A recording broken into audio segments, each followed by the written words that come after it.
Okay, in lesson 2, I want to get you used to something I call noodling around, and this is really a fun thing. It's a fun way to play around with scale patterns if you're struggling with playing lead guitar. Hopefully by now you've learned the scale patterns. Hopefully by now you've even worked on some of those exercises I showed you.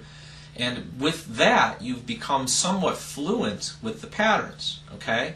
But there's another step that will really help you. And it will especially help you with your own improvisation, which is a really fun thing to do. I play in a band called the Almost Brothers Band.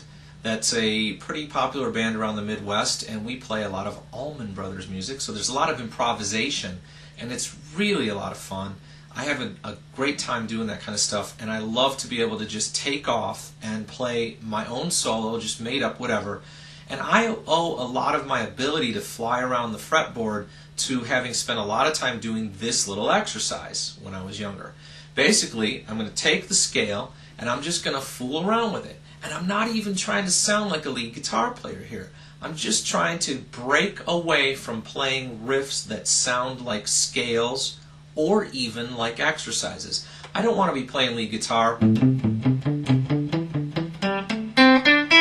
only be able to play the exercises and the scales. I want to be able to just go in any direction at any time. And so the concept of noodling around, something you can have a whole lot of fun with. And I'm just going to fool around with it and show you my own way of doing this. I've given you a couple of examples on the website, all right? You can mess with those or you can just take your own. But here, I'm going to play in that main pentatonic shape. I'm going to stick with those notes, and I'm just going to fool around. Not even trying to sound like some sort of lead guitar player, just playing melodies.